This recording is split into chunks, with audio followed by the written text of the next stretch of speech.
Tabea su pada rame.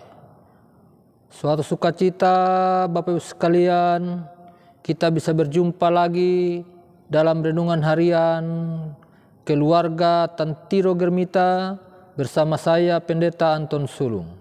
Sebelum kita bersama-sama membaca dan merenungkan bagian firman Tuhan hari ini, mari kita mohon pertolongan Tuhan dalam doa. Kita berdoa.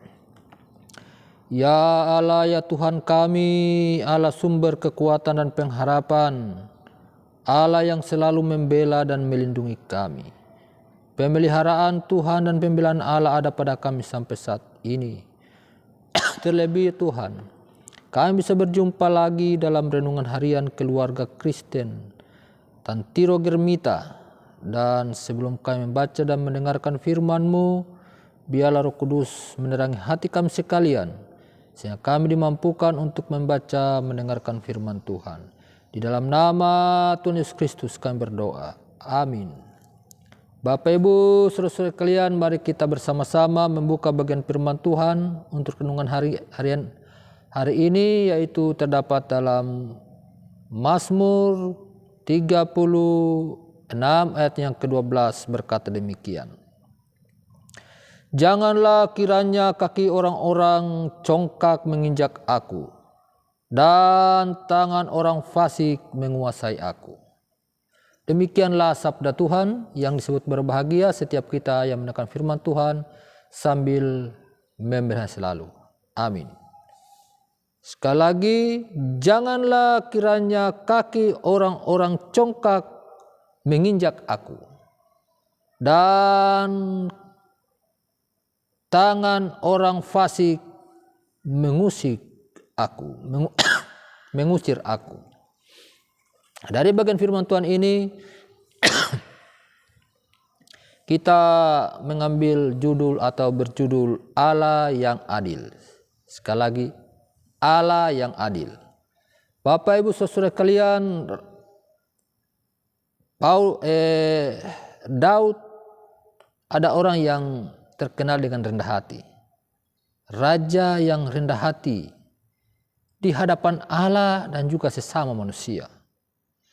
Ia menaikkan doa agar Allah sebagai hakim yang adil, yang diungkapkannya pada ayat-ayat sebelumnya, akan tetap menyatakan kemurahan dan kemahakuasaannya, bahwa keadilan bagi umatnya dengan tidak membiarkan umatnya mengalami penindasan dari orang-orang fasik. Dalam ungkapannya yang ditulis dalam puisi, ia menunjuk pada tangan dan kaki dalam teks ini sebagai senjata untuk instrumen kekerasan dan kefasikan. Kaki yang menginjak-injak, mangumpisana, dan tangan sebagai pemegang senjata yang mengoyak dan menindas. Tangan dan kaki orang-orang fasik. Umat Tuhan sekalian, doa ini disampaikan oleh Daud karena dia paham betul ketika menjadi orang yang taat dan setia kepada Allah akan mengalami pergumulan, bukan hanya pergumulan biasa dan ringan, akan tapi akan menghadapi pergumulan berat berupa penindasan dari orang-orang fasik. Sebab itu doa Daud pada ayat yang ke-12 ini juga sekaligus menjadi peringatan kepada orang percaya bahwa dalam perjuangan untuk hidup benar akan menghadapi ancaman dan tindakan kekerasan dari orang fasik, dari orang-orang yang tidak mau tahu dengan kebenaran, dan ini pun tak mampu kita hindari, seperti halnya Daud yang memohon di hadapan Allah agar dijauhkan dari kaki orang congkak dan tangan orang fasik. Biarlah kita pun senantiasa memohon dalam kerendahan hati di hadapan Tuhan, sehingga pertolongan Tuhan akan selalu kita alami dari segala perbuatan jahat dan orang-orang fasik.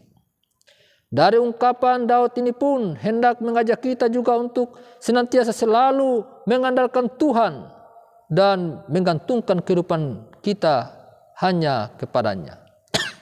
Kiranya kita akan senantiasa selalu percaya kepada Allah yang Maha Adil, yang tidak akan membiarkan kita teraniaya dan tertindas oleh tangan orang fasik.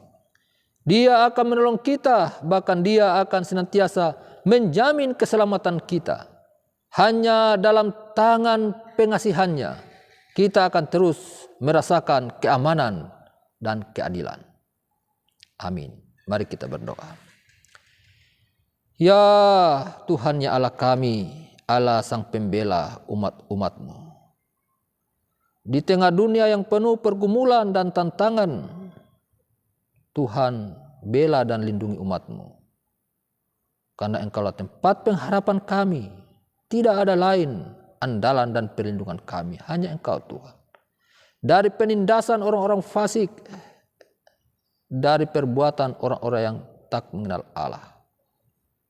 Kami sekalian umat-Mu hanya memohon belas kasihan dan pelindungan cinta kasih Tuhan.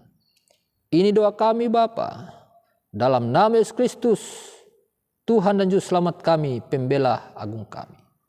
Amin. Bapak Ibu saudara sekalian, sampai di sini perjumpaan kita dalam renungan harian keluarga Tantiro, Kirmita, dan bersama dengan saya Pendeta Sulu. Kita akan berjumpa lagi pada waktu dan kesempatan yang sama dari gereja Pintu Elok Lahu. Saya menyampaikan salam damai, mabu mangaramata, tabea supadarame, Pariama.